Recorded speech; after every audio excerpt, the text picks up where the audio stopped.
The moment his hand closed around Biscuit's tail, I stopped breathing. I was standing in the narrow corridor outside the maintenance bay, holding a tray of tools, when I saw it happen.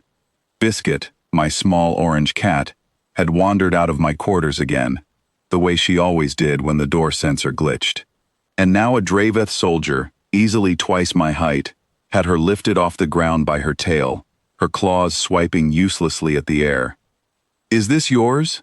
he asked, his voice flat and amused, like he already knew the answer didn't matter. "Yes," I said. "Please put her down." He tilted his head, studying me the way you'd study something small and slow. His name patch read Corin Vass, a name I would remember for the rest of my life, though not for reasons he would have wanted. "On my world," he said, "creatures like this are pests. They get removed." He gave Biscuit a small shake, just enough to make her yowl, just enough to make my chest tighten with something cold and quiet. I kept my voice level. "She's not a pest. She's family. Please put her down." Corin laughed, a short, dismissive sound. "Family. You humans and your soft words." He set her down, but not gently, dropping her the last few inches so she landed hard on her side before scrambling toward me. "Careful, little human. Next time I won't be so patient." I picked Biscuit up and held her against my chest, feeling her heart racing under my palm. I didn't argue. I didn't threaten him back. I just looked at him, and something in my expression must have confused him, because his smile faltered for half a second before he turned and walked away, laughing to himself like he'd won something. He had no idea what he had just started. I want to explain something about where I come from, because it matters for what happens next.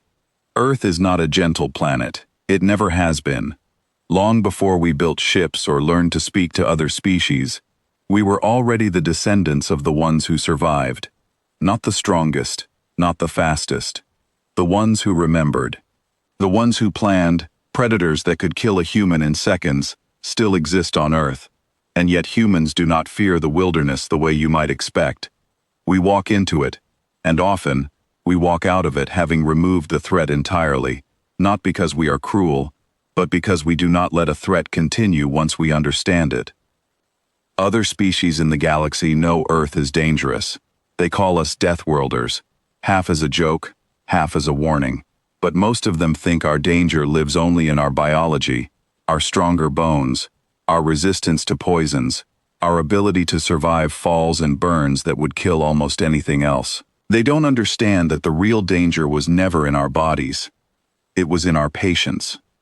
That night, I sat in my quarters with Biscuit curled against my side, and I did not feel angry the way people expect anger to feel, loud and burning. I felt calm, focused.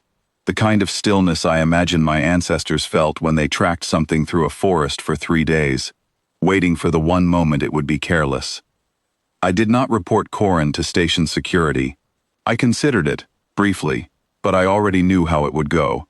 He was a decorated soldier from a species with significant political weight on this station. I was a civilian technician.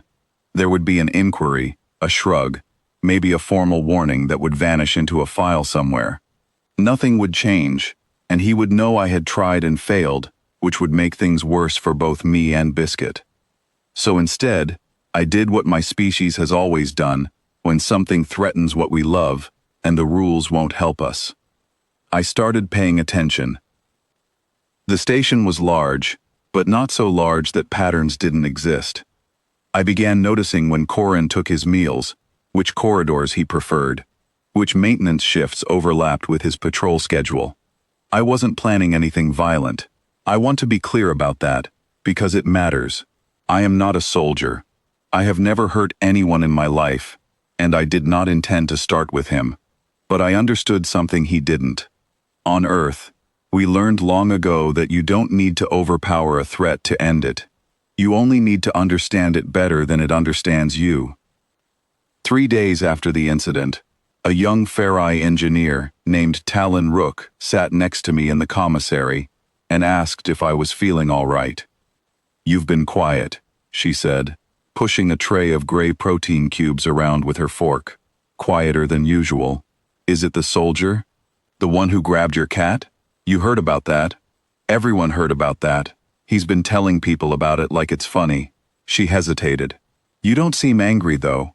You seem almost calm. It's a little unsettling, honestly. I smiled, and I meant it kindly. I'm fine, Talon. Really. She studied me a moment longer, the way people do when they sense something is happening just beneath the surface of a conversation, something they can't quite name. Then she let it go, because most people do. Most species do. They see calm and they assume peace. They don't know that in humans, calm can mean the opposite. Over the following week, I learned that Corin had a habit of taking a shortcut through the lower storage ring during his early rotation, a section of the station with reduced camera coverage due to a sensor upgrade that had been delayed for months.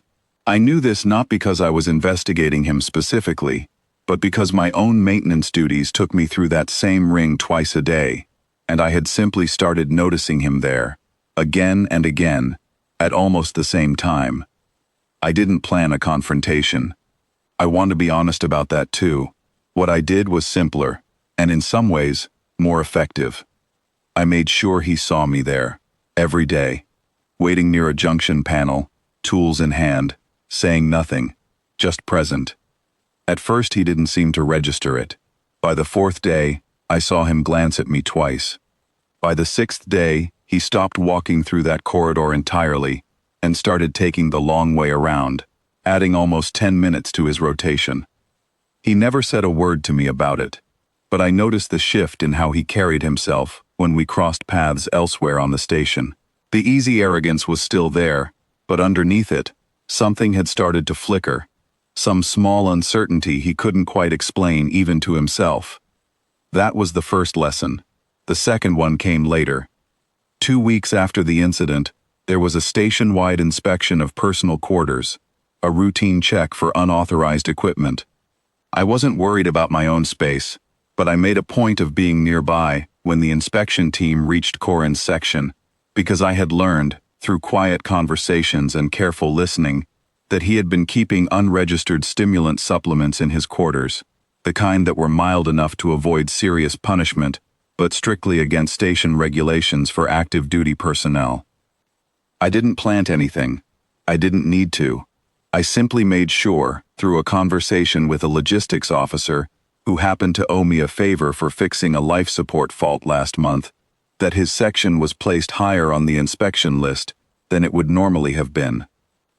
When the inspectors found the supplements, Corin was furious, insisting it was a misunderstanding, that someone must have reported him out of spite.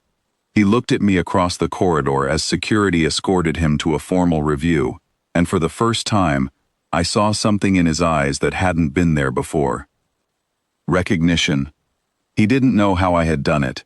He probably never would, but he understood, somewhere in that proud, aggressive mind of his, that the quiet human who hadn't shouted, hadn't threatened, hadn't even raised her voice, was somehow connected to the unraveling of his comfortable arrogance.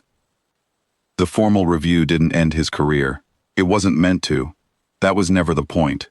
The point was smaller, and in some ways, more permanent. It was a demotion in responsibility, a transfer to a less desirable rotation, and a note in his record that would follow him for years. Nothing dramatic, nothing anyone could trace back to me with certainty, just consequences, quiet and thorough, arriving exactly where they needed to. I saw him one final time, about a month later, in the same corridor where he had first grabbed Biscuit. He was walking the other way, and when he saw me, he actually stepped aside, giving me more space than necessary, his eyes flicking briefly to the cat carrier I was holding, empty at the time, just being moved between quarters. "She's, he said, his voice noticeably less certain than before. "She's doing well? The cat?" "She's doing very well," I said. "Thank you for asking." He nodded, quickly, and continued on his way, not looking back. That night, I sat with Biscuit curled in my lap, her small body warm and content, completely unaware of everything that had happened on her behalf.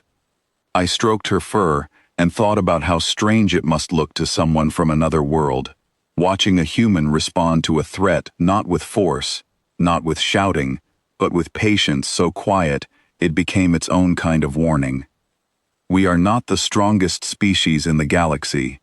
We are not the fastest, or the largest, or even the most technologically advanced. But somewhere in our long, difficult history, we learned something that few other species ever needed to learn, because few other species survived the kind of world that taught it to us. We learned that a threat against something we love does not end when the moment passes. It only begins there, quietly, patiently, until the one who made the threat finally understands what it means to be hunted by something that never forgot. Corin never grabbed another animal on that station again. He never needed a warning twice. And somewhere, in the stories that spread through the crew decks in the weeks that followed, a new phrase started circulating among the non-human staff, half joke, half genuine caution. Never threaten a Deathworlder's cat. They might not fight back right away, but they will remember. And when they finally act, you won't even see it coming until it's already done.